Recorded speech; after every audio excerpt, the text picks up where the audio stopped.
of on women to, having like I'm trouble sorry, looking at my breathing computer screen 'cause during I their have it all period. listed out. And so that I'm a is a nerd. thoracic endo, or it could For, be a sign like, of first thoracic steps to endo. diagnosis. And Okay, that's so helpful. Thank you for because, sharing that. girl, Okay, I mean, so we've got I a lot talked of to other a lot things. of women Can in we other go countries on too? to, and I'm the sorry, situation looking is at my even computer more screen 'cause I challenging have it for all them listed out. because they I'm a potentially nerd. live in a country where there is no doctor like who first knows steps anything to about diagnosis, endometriosis, and there's and nothing they can do but travel, which is because, obviously prohibitive girl, financially I mean, for so I many. talked to a lot of women in other So I countries guess, yeah, too, like and the the situation question is even for more someone who challenging might for have them access, because and they then maybe someone potentially who live in a doesn't, country like, where what there do we is do for no diagnosis? doctor who Yeah. knows Right. anything about So endometriosis, and there's this is where nothing kind of they like can do but travel, my which is visionary brain obviously gets like really prohibitive excited about like financially helping for so with many. situations that are much easier So I than guess, surgery in yeah, the future, like because the that would question be for like someone who a might have changer access, for not and just then women maybe in the someone who US, but doesn't, everywhere like, in the what world. do we do for But we're not diagnosis? quite there yet. There's Yeah. still a So, few issues with the this is where diagnostic kind of tests like that are my not my surgical. visionary brain gets That's like really really the biggest excited challenge about we like have, is helping that with typically situations that are surgery much and, easier than and the surgery way in the we future, say in the because US that is would be like like technically danger. You can't have a diagnosis of endo everywhere in the world. So that's not the other challenge. Is like there's this huge barrier. It's not like you can just take a blood test that are not surgical. You know, a saliva test or even like a cervical mucus test. Typically, surgery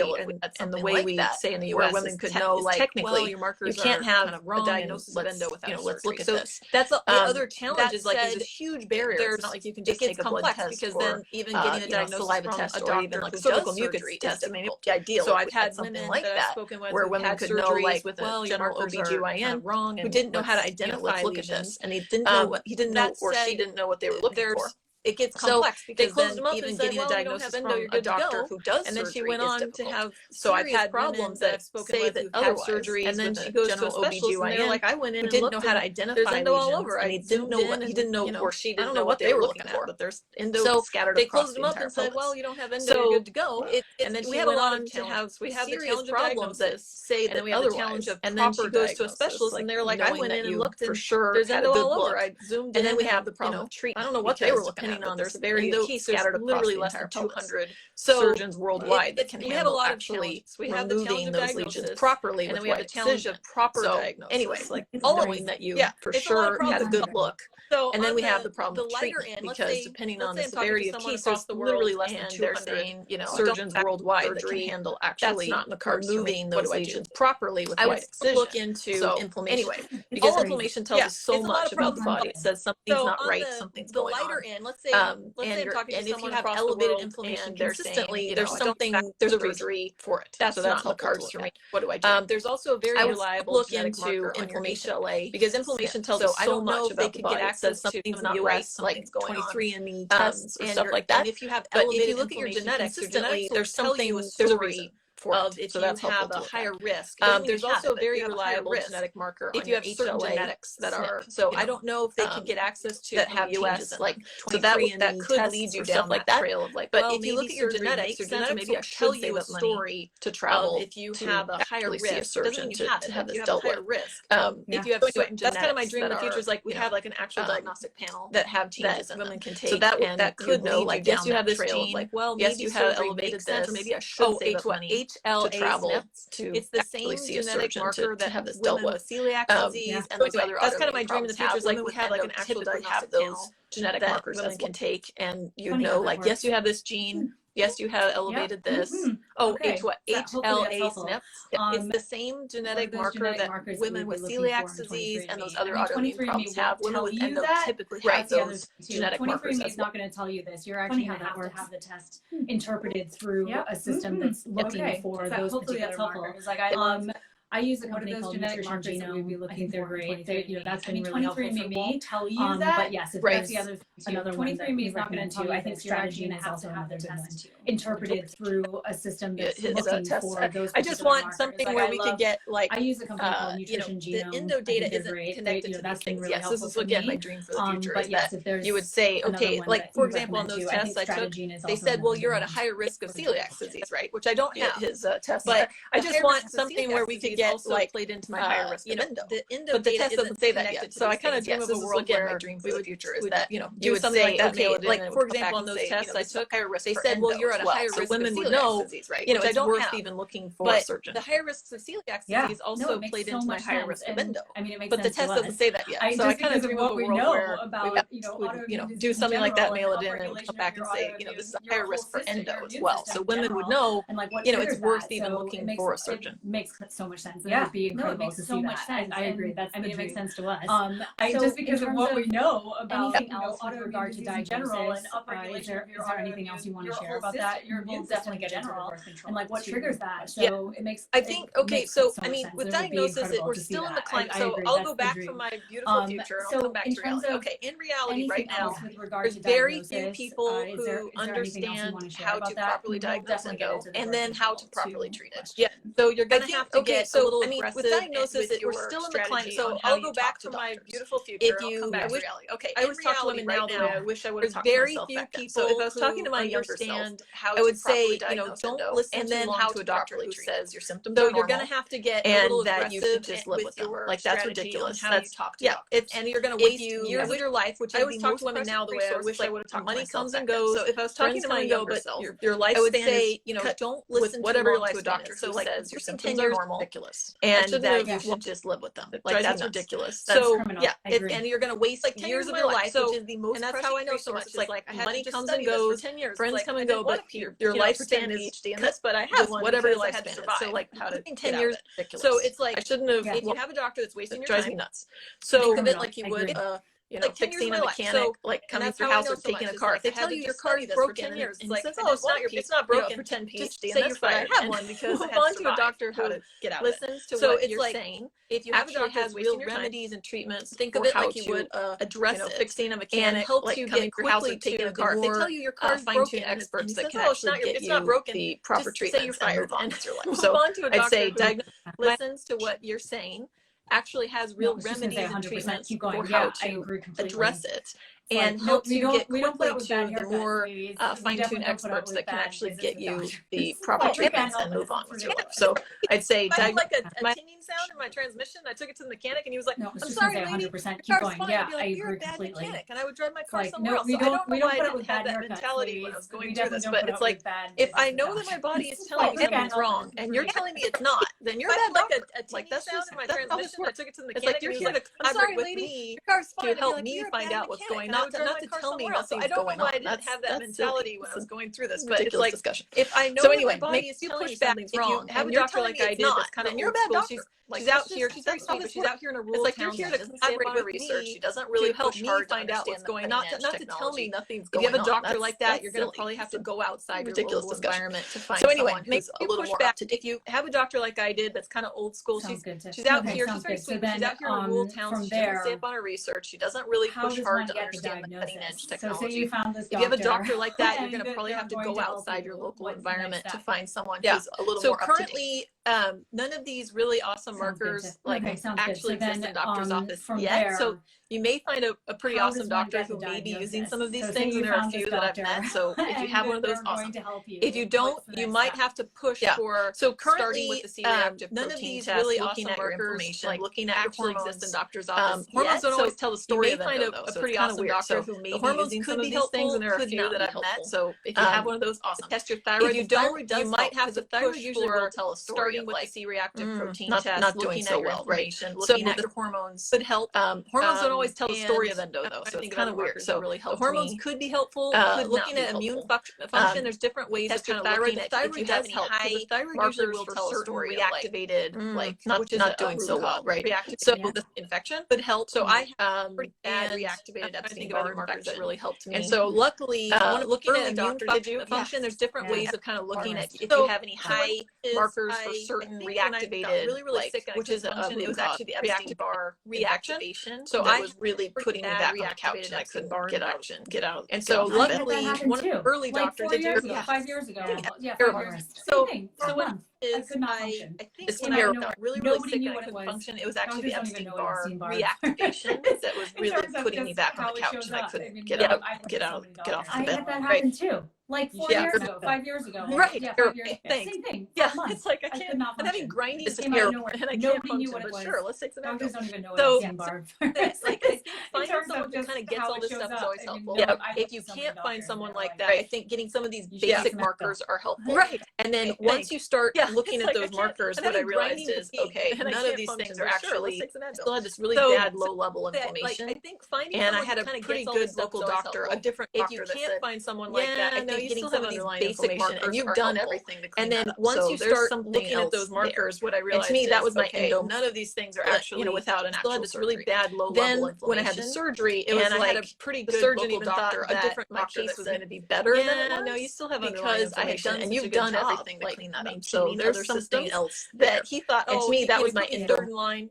I'm going to take care of you real quick. We'll just do a quick clean. Then when I had the surgery, it was like, oh my goodness, you were like surgeon even thought that my case 3 hours better than it was off your pelvic because I had done such a bad job. But because I had done other systems that he thought, oh, he put me third in line. He didn't think I was going to be that bad. I'm going to take care of you real quick. So anyway, there's just like he's an excellent. He was like, oh my goodness, you were like stage 4 and clean you up. He's like, oh, 3 hours. Worse than I thought, So your diet lifestyle really bad, but because I had done such a good job and all that down, but the surgery is what confirms he didn't think I was going to be that bad because of my symptoms. So anyway, there's just like he's